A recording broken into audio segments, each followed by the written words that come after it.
for the Parliament in the next week or two. I sat down earlier in the day with Treasurer Frydenberg and I asked him if this deal struck by Seven West Media is a sign of more to come. Certainly that's the hope. This is big news, this is good news, and it's a precursor to what we think will be more commercial deals between Google and ideally Facebook as well, and the news media businesses.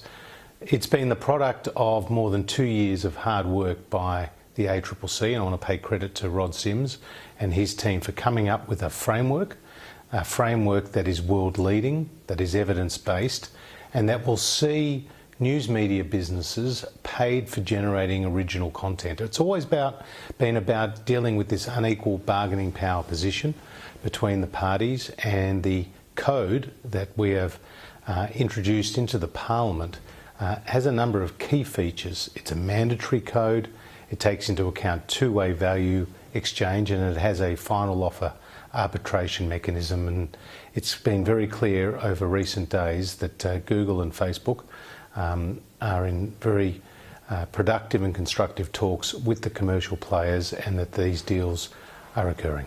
You've spoken to Mark Zuckerberg and also the Google chief. Have they requested and have you offered any concessions over the last couple of days that might be reflected in the bill when it goes to Parliament? We've talked about making some clarifications, some technical amendments that I have been working through with the Prime Minister and Minister Fletcher, as well as my other colleagues, and of course been in close contact with Treasury and the ACCC.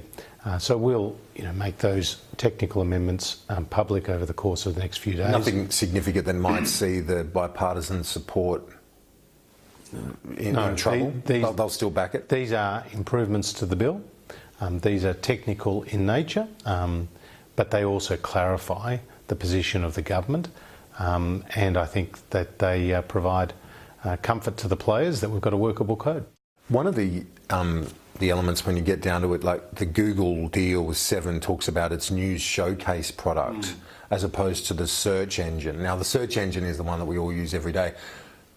Will you then designate the news showcase product essentially as the instrument under the bill as opposed to the search engine? And does that diminish the value with which the news media is being paid here?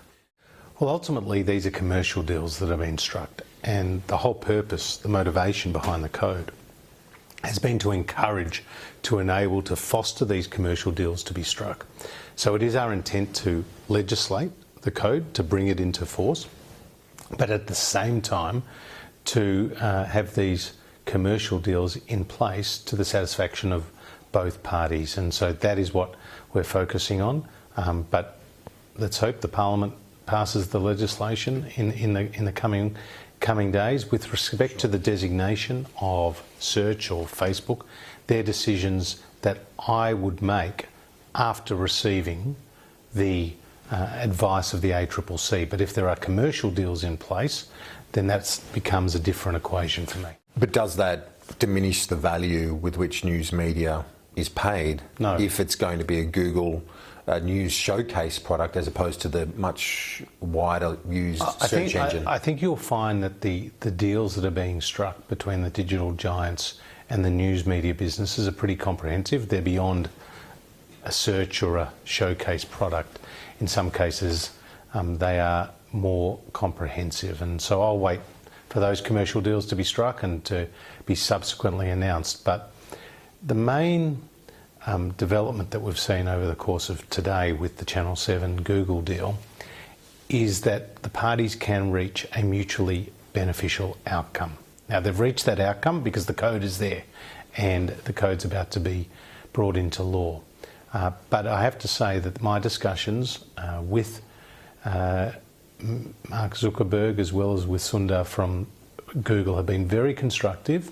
So Google won't be packing up the stumps and pulling stumps and going home? Doesn't look like it. I think the fact that they've made a deal is testament to their commitment to the Australian market, and that has been a clear message from Sundar in the discussions with the Prime Minister, Minister Fletcher and myself, that he is committed to the Australian market. It's an important market for them. It's a profitable market for them, and they want to remain here.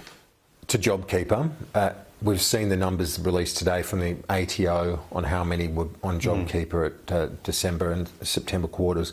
Have you got a sense of how many will be on JobKeeper in the March quarter? Well, you can only go on what Treasury had forecast, which was around 1.3 million people, bearing in mind there's just over 1.5 million people in the December quarter who were on JobKeeper.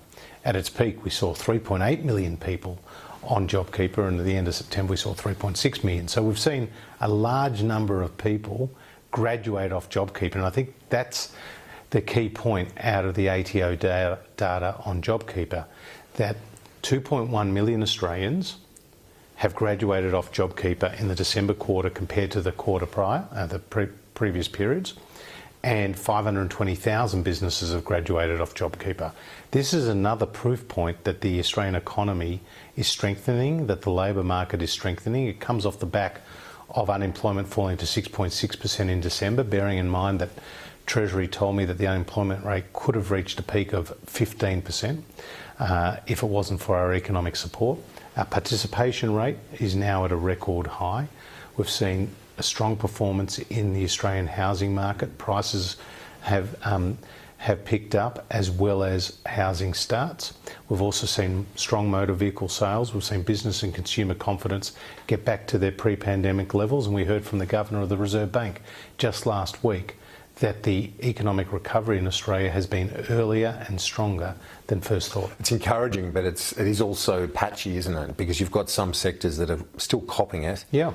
And they want reassurance that they're going to have support. You've said there will be some support. Are you looking at things like interest-free loans to keep people on the books, basically for businesses? Well, we already have a small, a medium-sized business loan guarantee, so we partner with the banks to provide that support, and there's been some take-up of that across the business community, which is helping them. Would you expand that for sector-specific more generous treatment of that? I'm not going into the specifics of what we may or may not do, but the JobKeeper program was originally scheduled to last for 6 months. We extended it for another 6 months. It was always meant to be a temporary program. It was effectively emergency support, a economy-wide wage subsidy at $1,500.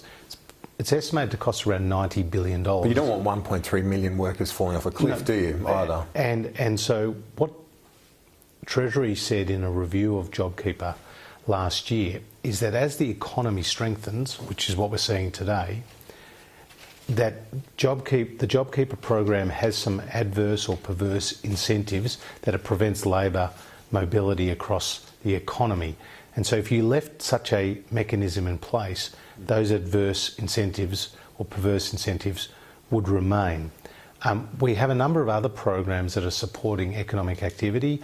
We've committed to $29 billion worth of infrastructure spending this year and next. We've got 340,000 new training places. We've got tax cuts that are putting more than $1 billion a month into the pockets of Australian families. Tourism operators at mum and dad business in Farm Queensland. You're not going to leave them in the lurch, are you? Well, we've certainly provided significant support for the tourism sector, and we'll continue to consider what other programs we have, bearing in mind that we announced a program of over $100 million for travel agents recently.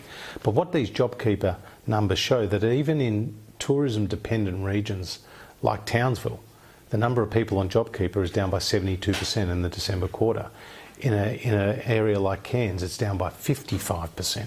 Sunshine Coast and the Gold Coast, even more than that. So even in the tourism-dependent areas, Kieran, there has been a number of people and a number of businesses that have come off JobKeeper.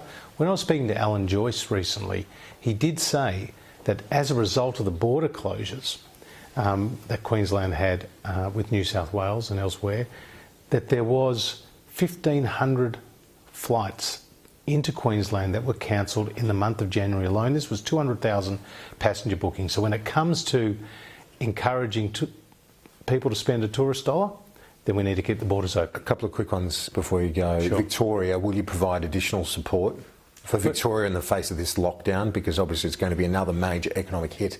We're not considering extra support at this point in time. We've already put out the door $42 billion to the people of Victoria through JobKeeper and the JobSeeker payment. Right now, there are more people on JobKeeper from Victoria than any other state. more than 600,000 in the December quarter. So our support continues to Victorians. What we are focused on is providing any help that Victoria needs to get this cluster, get this virus outbreak under control. Our thoughts are with the Victorian businesses and with the Victorian families who are in lockdown, and the harsh impact that has been having on them. But certainly we hope the Victorian government and Victorian health authorities are able to get on top of this cluster quickly. Yeah, we do. We certainly hope and pray for that. Final question, a very concerning allegation in the press today about an alleged rape in the ministerial wing. What does it say about the culture in some offices in this building, if that is the allegation reported today? Well, I saw those reports as well. These are obviously serious allegations. I understand it's now a matter in the hands of police, so I wouldn't provide a further comment on it at this point. Treasurer, thank you. I appreciate your time. Thank you, Kieran.